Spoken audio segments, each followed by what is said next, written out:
please introduce yourself. Okay, my name is Marc Doyle, Brazilian Jiu-Jitsu blue belt under Kenny and Tom, and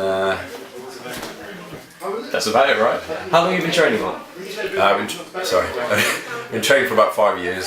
Started off doing crazy, trying out everything Kung Fu, and I went to China to try out Kung Fu and thought it was going to be Jackie Chan. I didn't know that. Where were you training? You went to train in the Shaolin Temple or something? No. I trained with a Shaolin monk who left, and it was up in the mountains. It was like something out of That's a film. awesome. It was a great experience, but I didn't really learn very much. Oh, really? And then following that, I used the money that I'd already saved for that trip, because I cut that trip short to go to Thailand. That's where I got introduced to jiu-jitsu and Thai boxing. So why did you originally want to train martial arts? What was the reason behind it? Honestly, because I wanted a six-pack, and I thought that was a good reason. Because I thought it would get me the ladies. Has that worked? Not really, no. Surprisingly enough. Fair enough. Cool. Okay, so you went to Thailand. What kind of happened after that? You originally from Plymouth, and you've always been in Plymouth? Not always, but yeah, more or less. Pretty much. Yeah. Okay. Well, when I got back from Thailand, I'd already done judo, and after I went to Thailand and I was exposed to all these other martial arts and things, I realised that I needed to have a look at jiu-jitsu for a start. Yeah. Because I thought I was an amazing grappler because I'd done a little bit of judo, and I had my mind opened. So when I got back here, I had a look around all the different schools, and I ended up going to Kenny's class at Saints, and I liked the way he taught, and I think it was more his attitude that sort of drew me into his class, because I went to a lot of classes. There's a lot of different people, a lot of really good instructors, probably who were technically better than him at the time, but who I don't think had a very good attitude to coaching. Okay. And when I was with Kenny, he basically said that you've got to get things done and make mistakes yourself, and I remember there's a few times where I'd ask him questions and he'd say, well, you've got to play around and figure it out for yourself, and that was one of the things that helped me a lot. So. Cool, awesome. Okay, so what have you kind of accomplished through training? What benefits have you got with that training? I've had a huge number of benefits in all areas of my life. Main ones are discipline and focus, I would say. I was never able, I tried a lot of different things. Like I was joking before about getting a six-pack and everything, but I tried a lot of things. I was quite a chubby teenager. Yeah. I tried a lot of things to get my weight down, and running, like bodybuilding in the gym, and I could never get the motivation to do it. Even when I was doing martial arts, I loved doing martial arts, but I was never able to drop much weight until I had my first competition. And the idea of getting up in front of everybody with just a pair of shorts gave me quite a lot of drive. To be honest, it was... What was that? Was that jiu-jitsu or was that Thai? Or? It was novice amateur MMA. Okay. So it was no headshots, just basically a grappling match.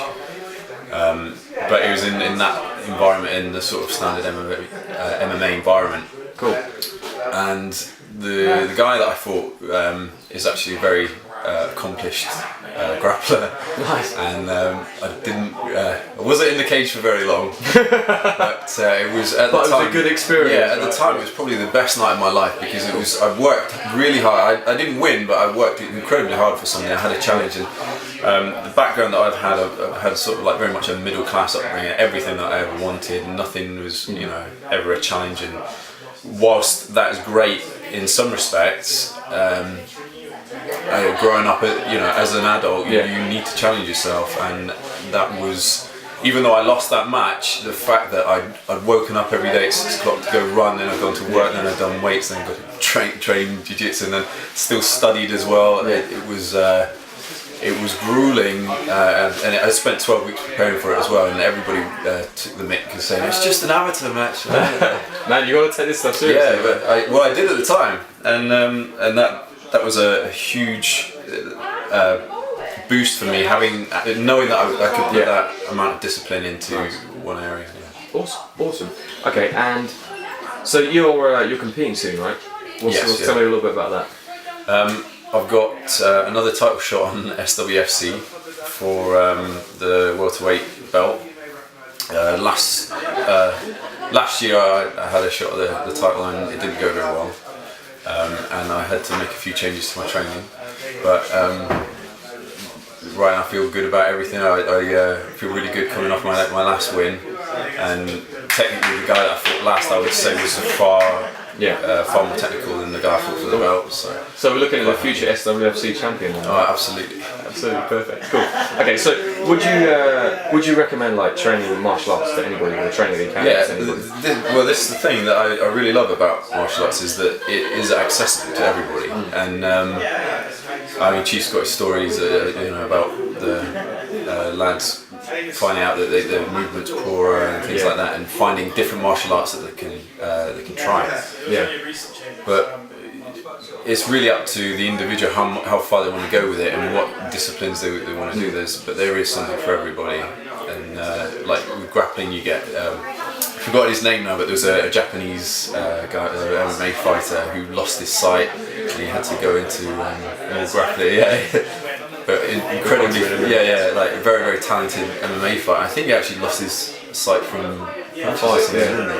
But there literally is something for everybody to do. That everybody can get involved in, and everybody enjoys it. I mean, I don't think I know anybody that's watched a Jackie Chan film or a Bruce Lee film and has not thought, oh yeah. I'm not jumped off the sofa on a flying kick, right? Cool. And how about training at the academy? Would you recommend that to anybody? Yeah, absolutely. Like I said, we've got you and Kenny to work with. So there's a great training environment. Both of you, two different teaching styles, so it really encompasses everybody. I haven't done any of the kickboxing sessions or anything like that, but I'm told they're really good.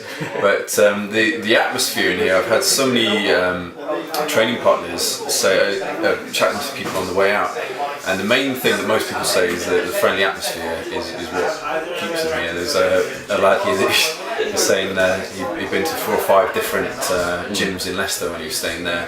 And he said he always, like, even though he stayed there for a long time, he always felt like he was sort of intruding, on other people's time. And I think it's a great chance to make friends and have fun and everything. I don't think I've ever come in here and there's not somebody laughing and singing or something, something crazy happening. Okay.